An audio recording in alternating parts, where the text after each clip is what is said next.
¿Alguien me puede confirmar si me puede escuchar? ¿Sí? Súper bien, muchas gracias. Bueno, buenos días a Colombia, buenas tardes a Alemania. Lamentablemente sigo teniendo fiebre, así que hago la presentación desde mi casa, pero me tomé una entera farmacia, entonces espero que voy a sobrevivir los siguientes 20 minutos.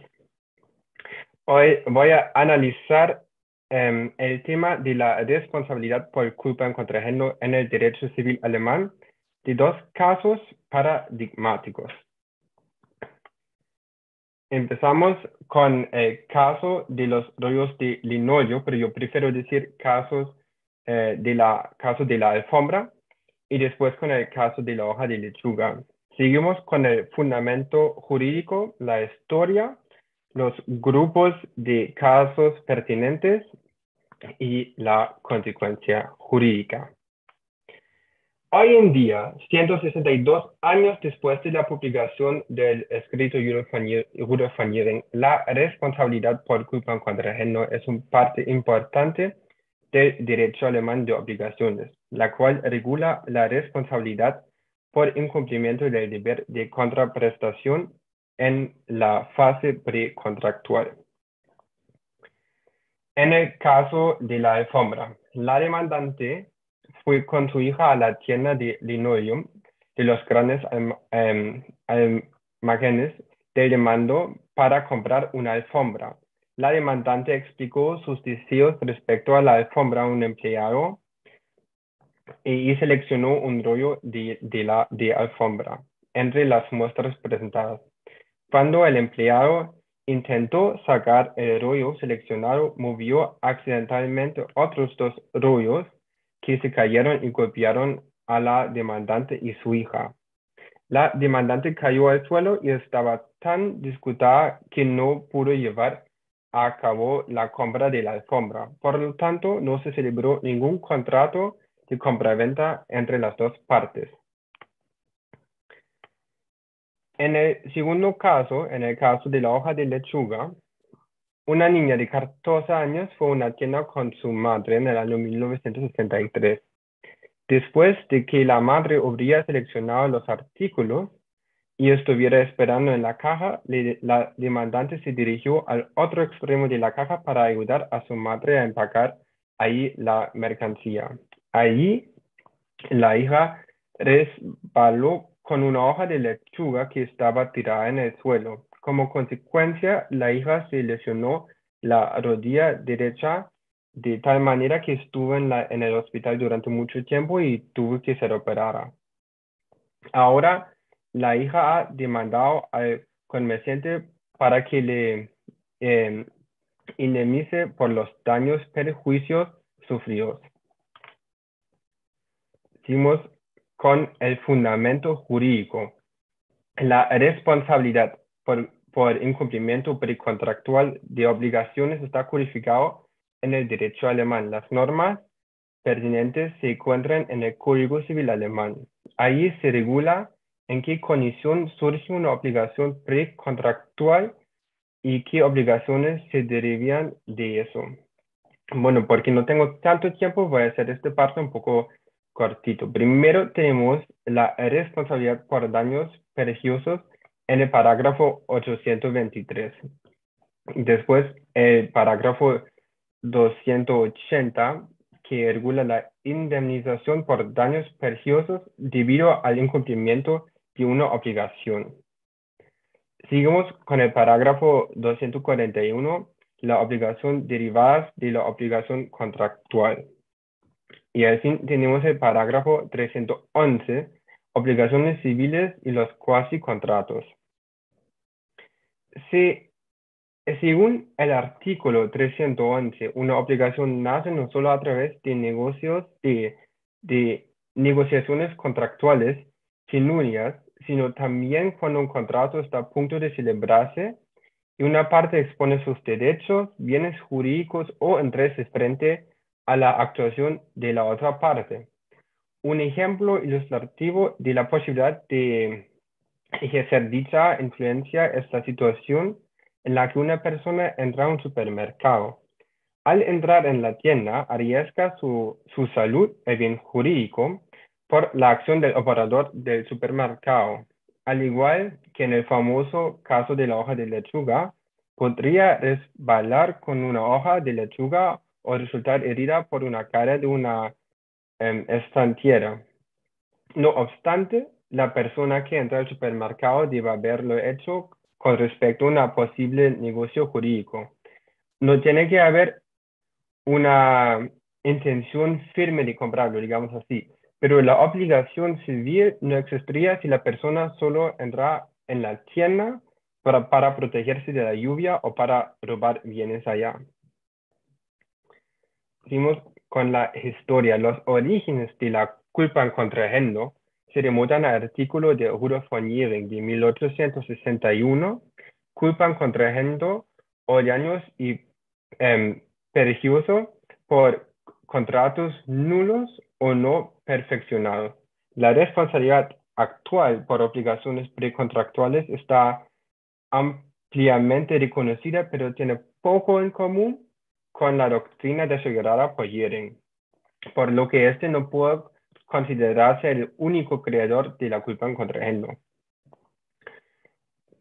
Contrariamente al ámbito de aplicación actual de la culpa en contrajendo, el escrito de Jhering solo contempla los casos en los casos en los que la parte que impugna por error o mandatario sin poder de representación son responsables por el pago de daños y perjuicios. En resumen, en los casos en que una parte ha causado negligentemente la ineficacia del contrato. El legislador solo incorporó parcialmente la figura de la culpa en contrajeno en el Código Civil cuando se introdujo en 1900. Sin embargo, se manifestó únicamente en las disposiciones relativas de la responsabilidad por ineficacia contractual como la responsabilidad por evitar el error en virtud del parágrafo 122. Los déficits del derecho alemán del daño han hecho que la jurisprudencia recurra cada vez más diferentes teorías contractuales para limitar la existencia de deberes precontractuales de diligencia. Inicialmente, los tribunales se guiaban por una especie de efecto continuando del contrato posterior, pero esta derivación se descartó posteriormente. A partir de ahí, el tribunal dirigió una culpa en contrajeno sobre la base de una obligación legal que ya se surgía por el mero inicio de las negociaciones contractuales. Esta obligación imponía a las partes a actuar con la diligencia debida en el curso ordinario de los negocios. Un ejemplo de ello es el ya mencionado caso de rollo de la alfombra. El tribunal, en 1912, para aclarar la cuestión de si la propietaria de los grandes almacenes era responsable en la fase precontractual por la culpa de su empleado, que lesionó físicamente a la demandante al arrancar la alfombra. En aquel momento aún no existían los parágrafos 311 y 241. No obstante, el tribunal confirmó la responsabilidad de la demandada por la culpa de su empleado. El tribunal se pronunció sobre la existencia de una obligación precontractual de forma de relación jurídica preparatoria de la compra. Además, declaró que esta obligación precontractual puede derivarse de deberes de cuidado de la vida o los bienes de la parte contrataria.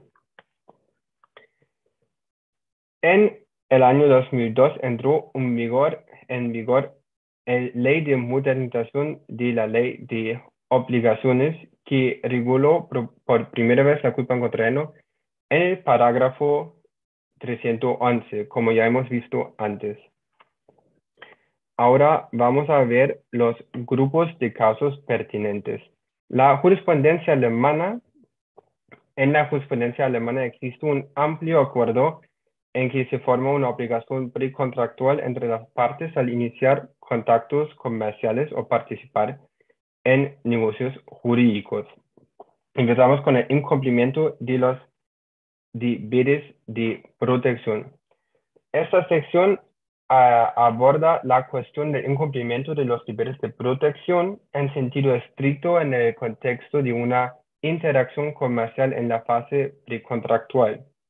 Los deberes de protección en sentido estricto incluyen los deberes de mantenimiento y cuidado. Estos tienen, por ejemplo, proteger los intereses jurídicos absolutos de las partes implicadas como su propiedad e integridad física. Ejemplar de este grupo de casos es el caso de rollo de alfombra.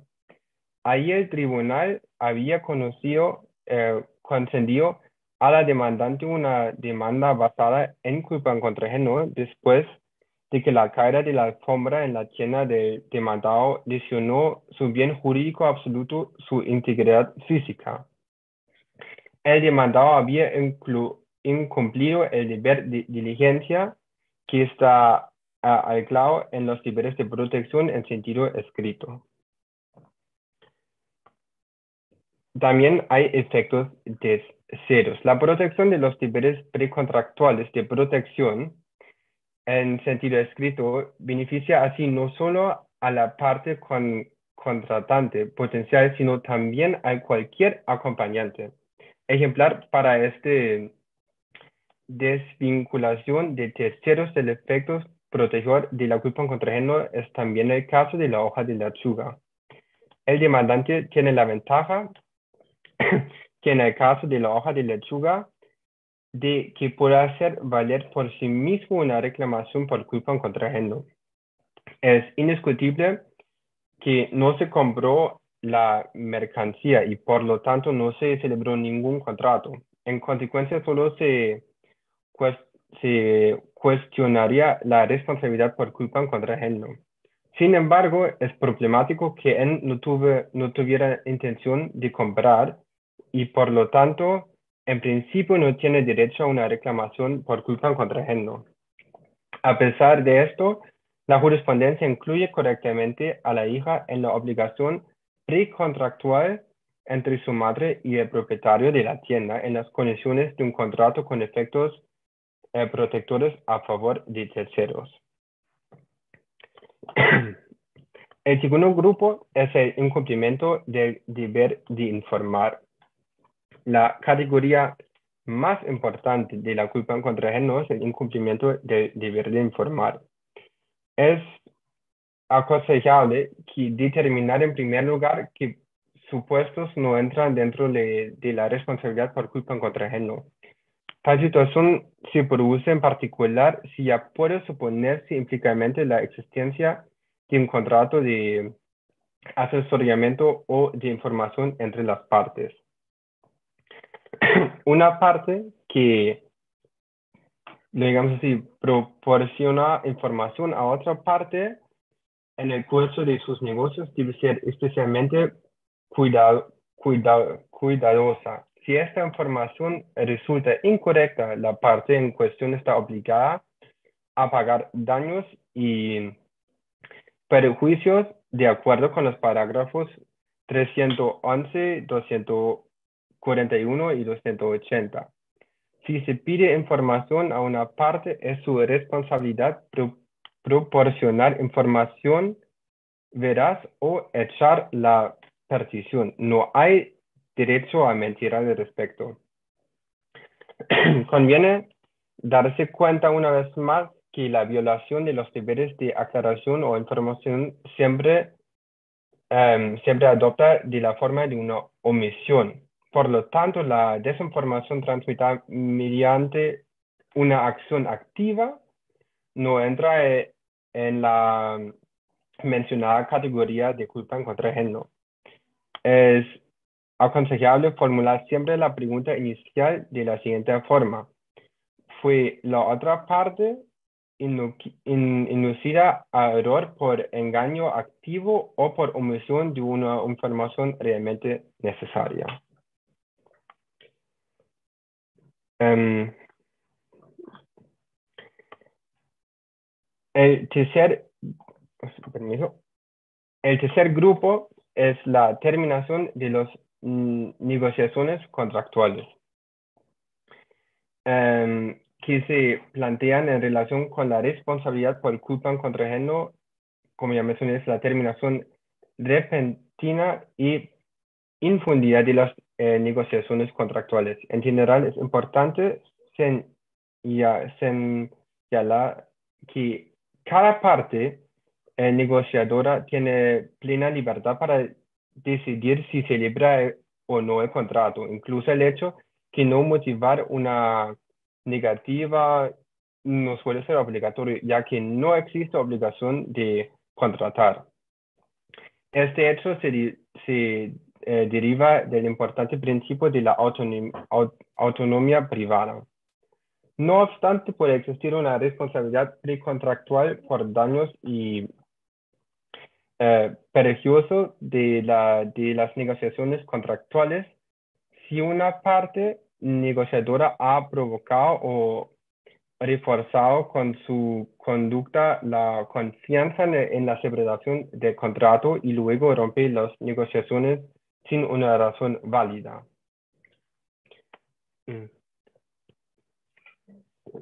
Bueno, llegamos a la consecuencia jurídica. En general, la cuantía de la demanda por daños y por daños se busca en el interés negativo, ya que la responsabilidad por culpa en contra ajeno solo se aplica en casos de incumplimiento del deber de contraprestación.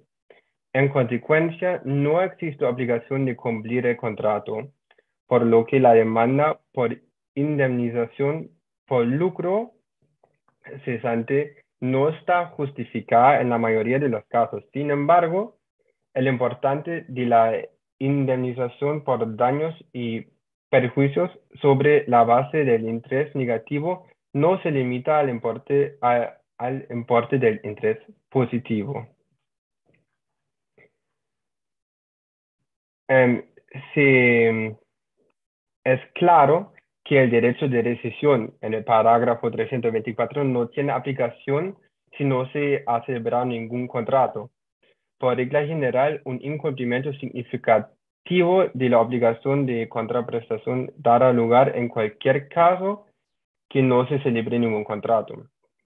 Sin embargo, surgen dificultades en situaciones en las que el incumplimiento del deber no se conoce hasta después de la celebración del contrato y como consecuencia su cumplimiento no resulta razonable para una de las partes. Les doy un pequeño ejemplo. En los locales de A y B negocian un contrato. Durante esas negociaciones, B roba objetos de instalaciones de A sin nadie se dé cuenta. En principio, A debe ser colocado en la posición en la que habría estado de no haberse producido el hecho dañoso. Por lo tanto, tiene derecho a reclamar daños en relación con los objetos robados en virtud de los parágrafos 280 y 241.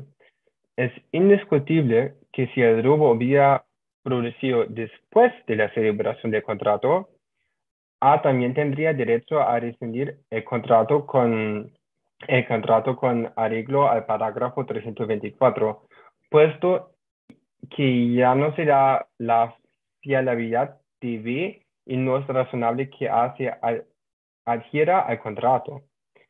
Pero desde una perspectiva teológica parece un poco absurdo que la cuestión de si B cometió el robo antes o después de la celebración del contrato sea relevante, dejando así al azar si ya tiene o no tiene derecho a la rescisión.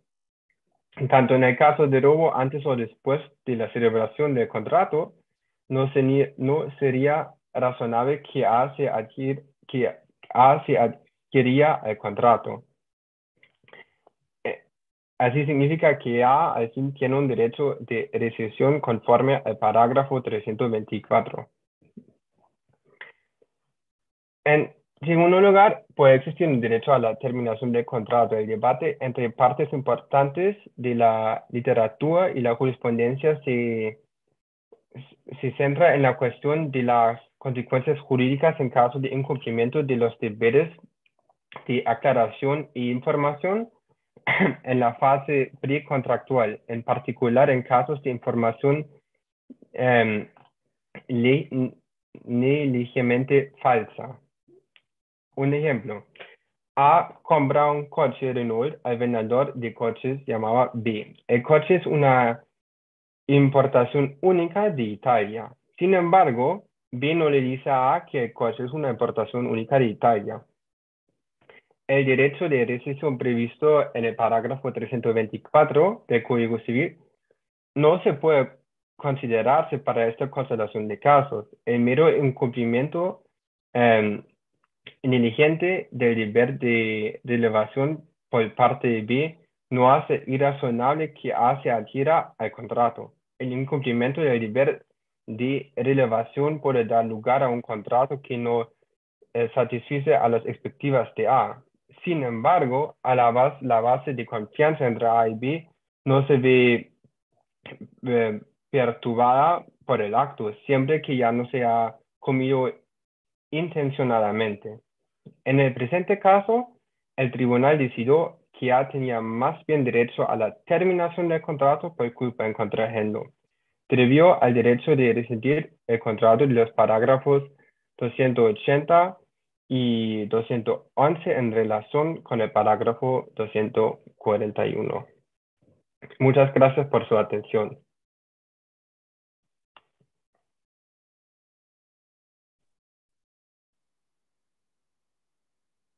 Muchas gracias a Finn Schultes por esta ponencia sobre la figura jurídica de la culpa en contraendo. Y hay preguntas de parte de los participantes. Algunas preguntas. Si no, entonces yo empiezo con una pregunta de mi parte. En cuanto a la aplicación del parágrafo 324, el derecho de la rescisión o retractación, pues la terminación del contrato, eso es controvertido. Hay parte de la doctrina jurídica que dice que, como usted también lo dijo, que no depende del momento en el cual se comete esta violación de los deberes de cuidado antes o después de la celebración del contrato, pero desde una mirada más histórica, em, el legislador quiso codificar con eso una jurisprudencia que ya existía antes de la reforma de derecho de obligaciones, y esta jurisprudencia solo se refirió al momento después de la celebración del contrato. Solo después de la celebración del contrato había un derecho a terminación del contrato en casos de violación de deberes de cuidado, de diligencia. En su opinión, ¿cómo se puede, qué opinión es más convincente teniendo en cuenta esta historia de esta norma del parágrafo 324?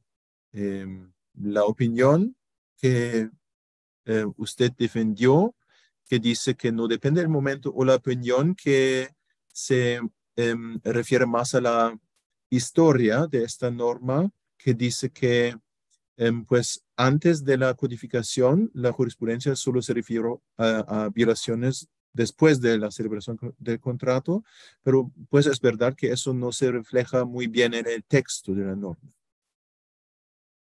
Bueno, mi opinión es, bueno, la historia también es importante y como fue la legislativa antes, pero mi argumento es que literal parece súper absurdo en el caso del robo, que, o sea, mm, que sea relevante, o sea, literal que sea relevante si el robo fue antes o después. Pues yo sé que la historia en el Código Civil fue diferente y la idea del Parlamento cuando entró en vigor la ley también, o sea, la intención fue una otra, pero eso es mi argumento, que parece absurdo que hay una diferencia, que hay una otra consecuencia si el robo fue antes o después del robo, porque no hay más como, mm, ay, no sé cómo lo quiero decir. Mm, o sea, o sea, no sería eh, para A, o sea, si vieron una cosa de A, o sea, para él no es importante si A si B lo robó antes o después del contrato, porque en ambos casos no sería razonable que A adquiera el contrato, ¿no? Entonces, yo lo veo un poco desde mi argumento es como la perspectiva de la víctima, para proteger a la víctima, lo digamos así. Vale, muy bien. Sí, esta posición también se defiende en la doctrina jurídica, por eso es algo que se puede argumentar muy bien. ¿Hay más preguntas? Por favor, un momento.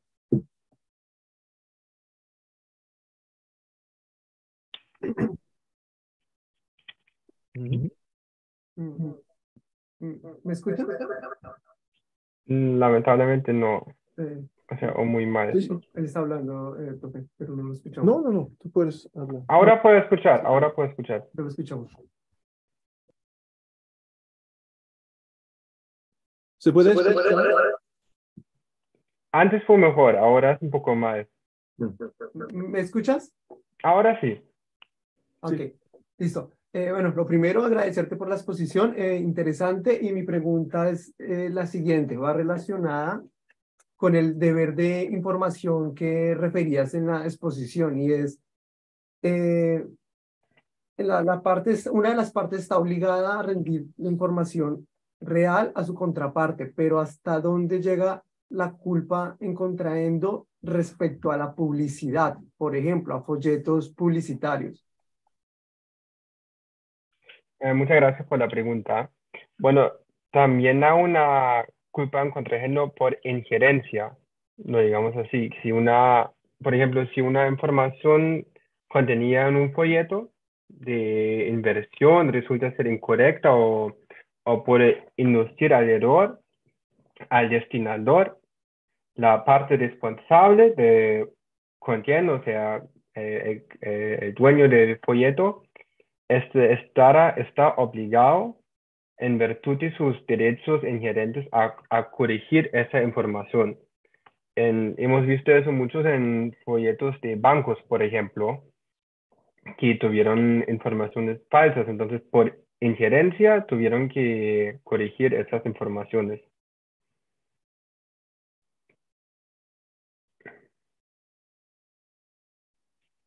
¿Hay más preguntas? Yo tengo una pregunta. Bueno, primero felicitar a Finn por la exposición también. Y entonces quería, digamos, hacer una relación con lo que tenemos en el Código Civil alemán, digamos, en el parágrafo 823 que regula, digamos, lo que llamamos en alemán Delictsrecht. Digamos, ¿cuál es la relación o la responsabilidad extracontractual? Porque, por ejemplo, en Colombia, lo de la culpa in contraendo también, digamos, entra, también lo dice la doctrina y la jurisprudencia también como una responsabilidad extracontractual. Obviamente no estamos en el marco de un contrato todavía. ¿Cuál es la relación en el derecho civil alemán con el 823 y la culpa in contraendo? Digamos, cuando tenemos una situación en concreto para una parte que quiera, digamos, irse por el uno o por la otra, ¿cuál, digamos, según tu opinión, cuál recomendarías y por qué? ¿Por culpa in contraendo o por el 823 que es responsabilidad extracontractual? Obviamente, con las diferencias que eso tiene. Bueno, primero muchas gracias por la pregunta. como ya has mencionado, en la gran mayoría de los casos, ambas leyes se aplican, ¿no? Pero es más favorable para la parte perjudica reclamar los daños sobre la base de la culpa en contrajeno. Es, en primer lugar, por la inversión de la carga de la prueba, ¿no? En la primera frase, en el parágrafo 280. Y también la responsabilidad por terceros, que está regulado en el parágrafo 278.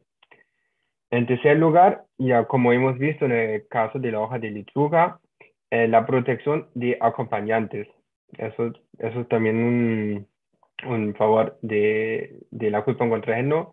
En cuarto lugar, que también la culpa en contrajeno cubra por daños puramente como pecuniarios, algo así, ¿no? Entonces, por esos 4 puntos siempre es más favorable reclamar los daños por la culpa en contrajeno que por el parágrafo 823.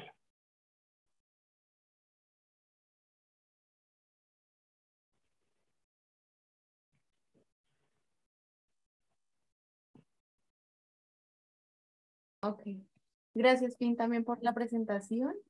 Y yo tengo una pregunta, no sé si sea posible de pronto hacer un análisis de la culpa en contraendo, si tienes algún conocimiento sobre si esta figura existe en el derecho angloamericano, si de pronto tuviste la oportunidad de examinar un poco de eso o si nos puedes contar algo al respecto. Bueno, no sé exactamente, pero como tampoco existe la figura de la buena fe en el derecho angloamericano, me imagino yo que tampoco existe la figura de la culpa en contrajeno en el derecho angloamericano.